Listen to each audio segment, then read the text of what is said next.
Growing up, it was just Mom and me. Dad left when I was just a little kid, a vague memory more than anything else. Mom worked her fingers to the bone, juggling jobs left and right to keep us afloat and to make sure I could hit the books hard.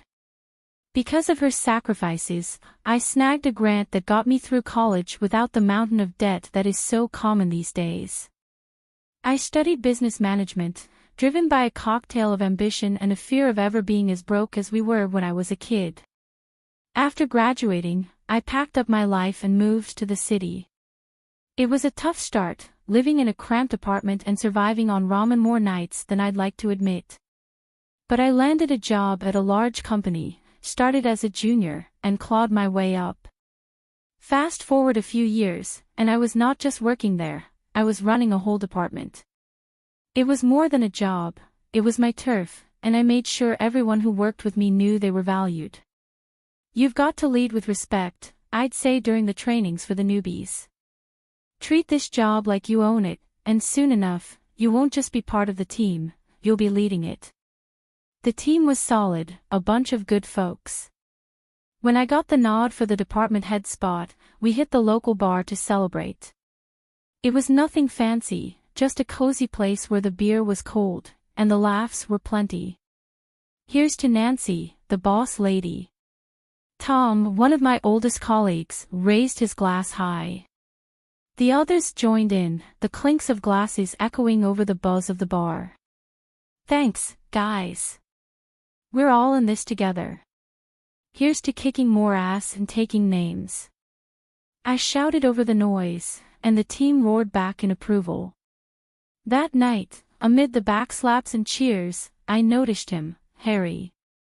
He caught me looking and sauntered over with a grin that could knock you off balance. Couldn't help but notice the celebration.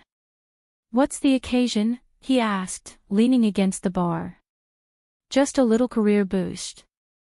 I'm the new head of my department now, I said, trying not to sound too braggy. That's impressive. Must be a tough gig, he replied, nodding appreciatively. I'm Harry, by the way. Nancy. Nice to meet you, Harry. We got to talking, more seriously than I had intended that night. Turns out, Harry was a financier, knew his way around numbers like I did around project plans. Over the next 6 months, what started as casual dates turned into weekends spent together. Not long after, I was spending more time at his place than my own.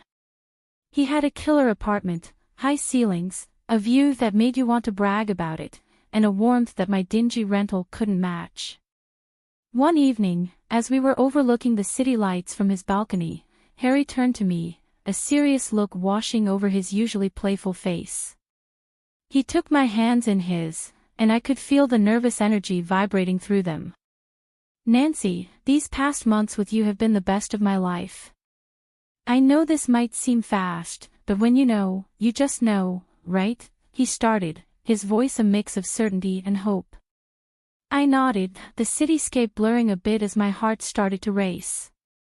He pulled out a small box from his jacket and opened it to reveal a ring that caught the light just right, sparkling almost as much as his eyes. Will you marry me, Nancy? Yes, Harry, absolutely yes. I managed, my voice thick with emotion. And just like that, I was engaged to a man who saw me, really saw me, and loved all the parts of me, even the ones that were tough as nails. I was supposed to meet Harry's parents, and my stomach was in knots as Harry drove us up to a sprawling mansion with a driveway longer than my entire apartment block. It hit me, these folks were not just well off, they were loaded. Stepping out of the car, I could feel the weight of the place. The house looked like something out of an old British movie, all brick and ivy, with gargoyles staring down like they knew I didn't belong. Harry squeezed my hand as we walked up to the huge oak doors. You'll be fine, Nancy, he whispered, but his voice sounded like he was trying to convince himself, too. The door swung open, and there stood Mr. and Mrs. George. His suit probably cost more than my rent, and her dress was something you'd see in a magazine. The foyer was massive, with a chandelier overhead that sparkled like a constellation. The walls were lined with portraits of stern-looking folks with titles like Sir and Lady. "Nancy, lovely to finally meet you. I'm Peter, and this is my wife, Daisy," Mr. George said, his voice smooth but cool, with a hint of an English accent that sounded practiced. Mrs. George gave me a smile that didn't reach her eyes. "Pleased to meet you both," I managed, trying to keep my voice steady as we moved into the dining room. Harry whispered quick tips about which fork to use for what, but his words were a jumble in my head. Dinner was served, and it felt like sitting in a freezer, the air so cold with judgment. Mr. George pointed to a portrait of a stern-looking man with a thick beard. "That's Sir Reginald George, a direct ancestor from England. He came over in the 1800s to establish our family here," he said proudly. "Really impressive," I said, trying to sound enthusiastic, but it was hard to eat when you felt like every move was being critiqued. I reached for what I thought was the salad fork, but the silence that followed told me I'd messed up. I glanced at Harry for help, but before he could whisper anything, Mrs. George's voice cut through. "Perhaps things are done differently where you come from, dear," she said, each word sharp and precise. "Sorry, still getting the hang of all this," I mumbled, my cheeks burning hot. Harry tried to smooth things over, jumping into a story about us, but his parents were more interested in watching my struggle with the dessert spoon next. I felt smaller with each course, their stares heavy on my shoulders. After the icy dinner, we all shuffled into the Georges' expansive living room. The plush carpets and heavy curtains made the room feel even more suffocating than the dining hall. I sank into one of the ornate chairs, feeling like I was an exhibit in a museum about commoners. Mrs. George, perched elegantly on the edge of her seat, leaned forward. "Nancy dear, tell us more about your family. Your upbringing must have been quite different from ours," she said. I hesitated, feeling Harry's tense gaze on me. "Well, it was mostly just me and my mom. My dad left when I was really young, and I don't remember him much. Mom did everything to raise me on her own. She's a nurse." The room fell deathly silent.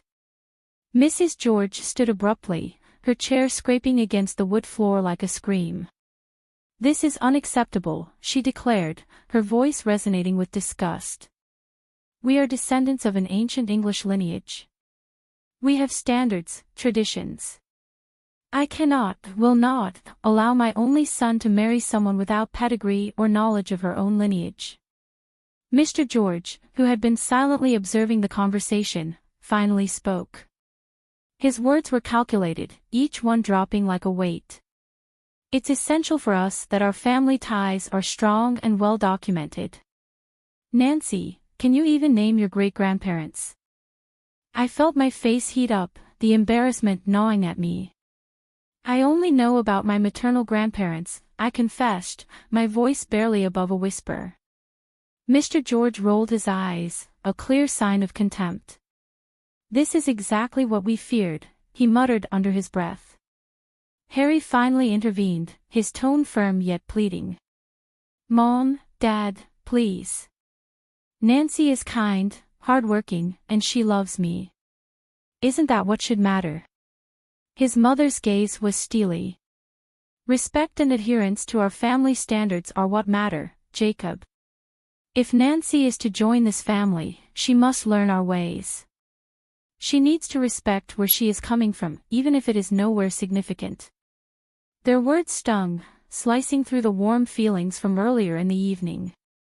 But Harry was looking at me, his eyes begging me to just go along with it. I nodded reluctantly, agreeing to their terms. "Fine," I said, trying to keep my voice steady. "I'll learn about your family and your traditions." Mrs. George seemed somewhat placated by my concession. "Good. You'll start by familiarizing yourself with our family tree and understanding who each person in those portraits is. It's not just about names, Nancy, it's about respect for our lineage. As they continued talking about their expectations, I felt a part of me shrivel up. The evening had turned from a simple meet and greet into a trial by fire. I had agreed to their demands, yes, but at what cost? As the room filled with discussions of ancestors and noble deeds, I couldn't help but feel alienated from these people and, oddly enough, from the parts of Harry that were tied so tightly to them. The weeks following that stiff dinner were a whirlwind. I barely had time to catch my breath between working my day job and attending the slew of etiquette and style courses that Mr. and Mrs. George insisted I take. My day started with the buzz of an alarm before sunrise and ended long after the sun had set, leaving me feeling like a zombie. Elbows off the table, Nancy, the etiquette instructor, chided gently during one of our sessions. And remember, the soup spoon moves away from you when you scoop. I nodded, attempting to mirror her movements, but my mind was on a million other things, like the mountain of work waiting for me back at the office and the never-ending wedding plans. "You're doing well," she reassured, her voice soothing. "These things take time to become second nature." I gave her a weak smile. "Thanks. It's a lot, you know." As if on cue, my phone rang. It was Mom. I excused myself and stepped outside to take the call, pressing the phone against my ear while trying to find a quiet corner in the bustling city. "Hi, Mom," I greeted, my voice more tired than I intended. "Nancy, darling, how are the wedding preparations going?" she asked, her voice filled with excitement and a hint of concern. I hesitated, not wanting to worry her. "It's all good. Learning a lot. Even picked up how to waltz," I said, trying to keep my tone light. There was a pause, and I knew she wasn't entirely convinced. "You sound exhausted, honey. Are you getting enough rest? You know, all this shouldn't be so hard. You need to take care of yourself." I chuckled weakly. "I'll try, Mom, but there's a lot to juggle right now: etiquette classes, dance lessons, work, and the wedding planning. Just remember what's important, Nancy. It's you and Harry at the end of the day, not all these rules and lessons," she said. Her words were a balm, but as soon as we hung up, the weight of reality settled back on my shoulders. I was caught in a tug of war between pleasing Harry's parents and maintaining my sanity. Every day felt like a marathon with no finish line in sight. Back inside, I resumed my training, the instructor's voice a droning background noise as I practiced the proper way to hold a wine glass, pinch the stem, not the bowl, apparently. In the rare moments of downtime, I'd find myself staring at the ceiling, wondering if all this was worth it: the constant scrutiny, the endless classes, the cold looks from Mr. and Mrs. George whenever I slipped up, which was more often than I liked to admit. One evening, as I was about to drift off to sleep, my phone buzzed. It was Harry, his text lighting up the screen. "Asterisk, how was your day? Miss you, asterisk." I stared at the message, my fingers hovering over the keyboard. I wanted to tell him everything, to pour out my frustrations and fears, but I held back. Instead, I typed a simple, asterisk, "miss you too. Long day, but all good," asterisk. As I set the phone down, the silence of my apartment felt overwhelming. Was this how it was going to be? Pushing through the exhaustion, smiling through the stress, all for the sake of fitting into a world that seemed increasingly alien to me. The big day had finally arrived.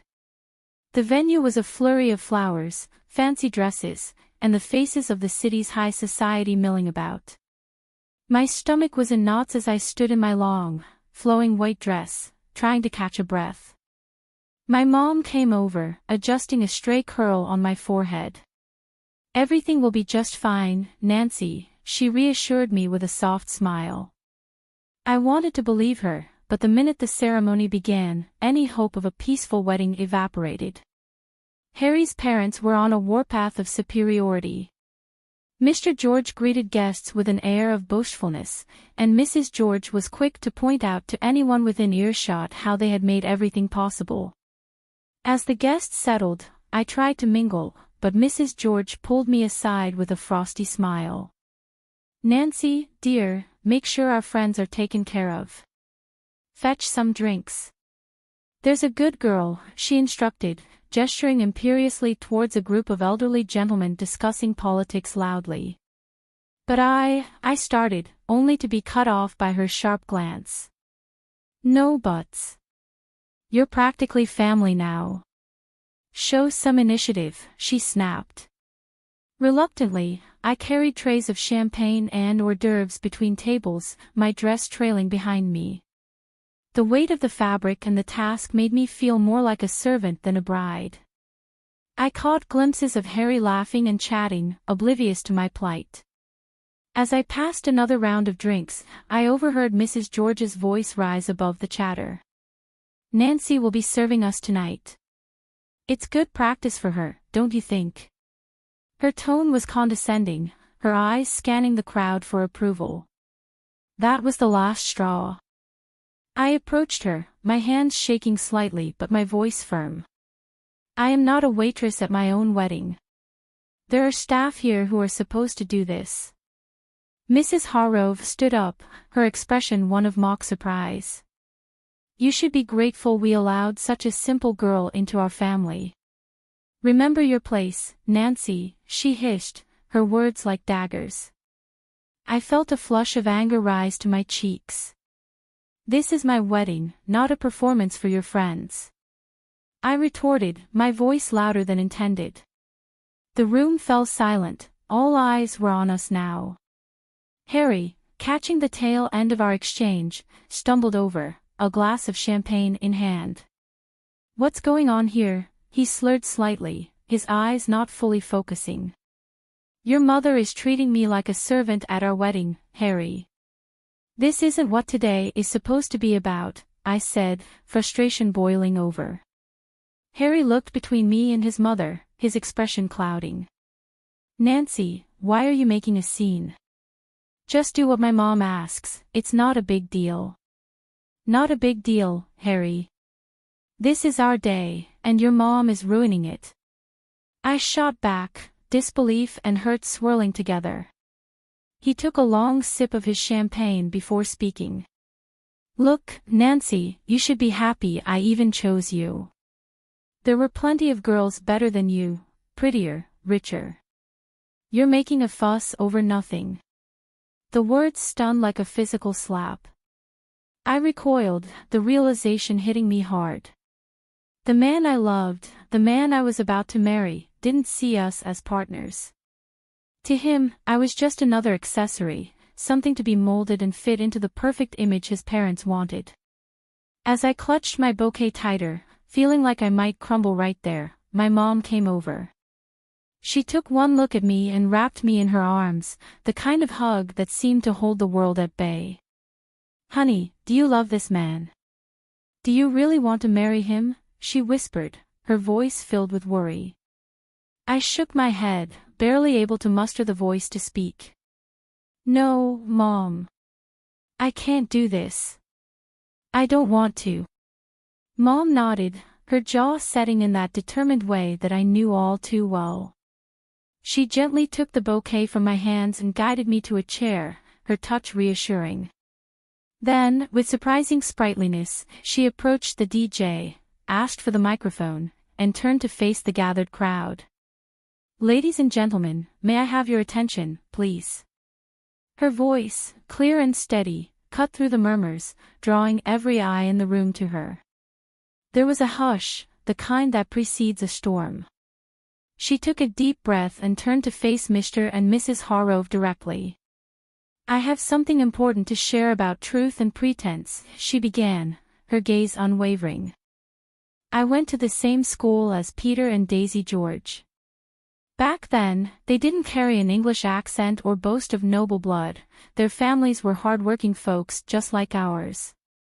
A murmur rippled through the crowd. Peter's father was a mechanic and Eleanor's mother served tables at the local diner.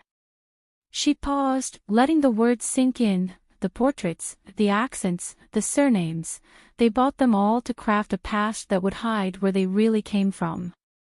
The room erupted into whispers, guests turning to stare at the Harovs, their faces a mix of shock and disbelief. Mrs. Harov stood up, her face red, the facade of aristocracy melting away. "That's preposterous." But my mom wasn't finished. "To think that you would stand on these fabrications and look down upon my daughter, judge her worthiness based on a lie. Nancy is worth 1,000 of your false titles, she is real, something you've long forgotten how to be." The guests were now openly murmuring, their looks of fascination turning to disdain as they gazed at the George. Mr. Harov tried to speak, his accent slipping into something less refined, more desperate. "We did what we thought was best but my mom cut him off, her voice fierce. For your son, for society, or just for your own shallow pride." The confrontation had drawn everyone's attention, and now the room was buzzing, the atmosphere charged with tension and revelations. The Harovs seemed to shrink, their grandeur dissolving into the air, leaving nothing but the stark plain truth of their origins. Harry's face twisted with a mix of shock and anger. He stormed up to me, his voice barely a hiss as he leaned close. "You've ruined everything, Nancy. You've disgraced my family, and now you're questioning if I want to marry you after this spectacle." His words stung, but before I could respond, he grabbed my arm, pulling me slightly closer. "I'll teach you how to be a good wife, one who knows her place and obeys." His threat hung in the air, heavy and chilling. I pulled my arm back with all my might, stepping away from him. The room was dead silent now, everyone's eyes on us. This was the man I had intended to marry, this was the family I was about to join. No, this couldn't be my life. I took a deep breath, my mother's earlier strength flowing through me. "There will be no wedding," I announced loudly, making sure every guest heard. "I regret that I ever considered marrying someone who truly matches the arrogance and deceit of his parents." Murmurs filled the room, some of shock, others of support. Harry stood there, mouth agape, as if trying to catch the words and stuff them back into my mouth. My mother came to my side, her presence a comforting shield against the chaos. Together, we walked through the crowd, our heads held high. In the weeks that followed, news of the Harovs' disgrace spread through the city. Their fabricated lineage and high society standing crumbled like a house of cards in a breeze. People who once revered them now crossed the street to avoid their shame. They sold their mansion and moved away, seeking a fresh start where their past wouldn't haunt them. As for Harry, I heard bits and pieces, rumors of a downward spiral of nights spent at bars, trying to drink away the scandal. I didn't know if they were true, and frankly, I didn't care to know. He had shown his true colors, and they were too dark and twisted for me ever to want to look back. "Thank you, Mom," I said to her one evening as we sat in our modest living room, a stark contrast to the opulent falsity I had almost married into. "For everything, for being there, for standing up for me, for helping me see the truth before it was too late." She took my hand, squeezing it gently. "I'll always be here, Nancy. You're my daughter, and I raised you to be strong and true. No man, no family can ever make you less than what you are." We sat there, the TV chattering in the background, a normalcy that felt refreshing. I had lost a fiancé but gained back my life, my self-respect, and more importantly, my future after the whole wedding debacle. Going back to work felt like walking into a sanctuary. My colleagues who had heard about the chaos were nothing short of supportive, Nancy said. "You dodged a bullet, girl," Tom said as soon as I walked into the office. He was leaning against my desk, a steaming cup of coffee in his hand, which he handed to me as a peace offering or maybe a welcome-back gift. "Thanks, Tom. Feels good to be back," I replied, taking the coffee and savoring the familiar bitter warmth. "And yeah, that bullet was more like a cannonball," Jenny chimed in from her cubicle across the way. "Anyone who makes you serve guests at your own wedding is no husband material. You deserve way better, hun," she continued. I smiled, grateful for the camaraderie. I think so too. It's nice to be back where I'm appreciated for what I do, not for the family I might have married into. As the days turned into weeks, the support from my team didn't waver. It was during this healing time that I met Max. He was a friend of a friend, nothing fancy about his background, just a genuine guy with a quick smile and an easygoing attitude that was infectious. We met at a small get-together. It was low-key, just a few friends hanging out on a Saturday afternoon, Nancy explained. He was there, laughing at something silly when I walked in. "Hey, you must be Nancy," he said, standing up to greet her. "I've heard a lot about you, all good things, I promise." "Thanks, Max. I hope they didn't embellish too much," she replied, trying to match his easy demeanor. We hit it off instantly. His family was the polar opposite of the Hargroves. The first time I met his parents, they welcomed me with warm hugs and genuine smiles.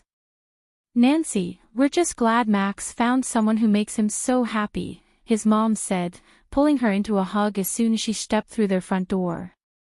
It was refreshing, the simplicity of it all. No pretenses, no demands, just mutual respect and acceptance. Max and I weren't rushing anything, we were taking our time getting to know each other beyond the surface level.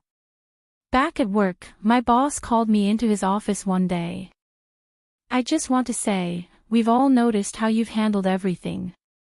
It's not been easy, but you've managed to keep your performance top-notch."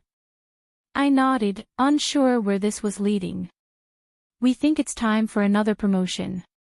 You've proven you can handle just about anything, and your leadership has never wavered." Leaving his office, I felt a surge of pride. With a new relationship developing, a career on the rise, and the respect of those I cared about, I was finally in a place where I felt I belonged.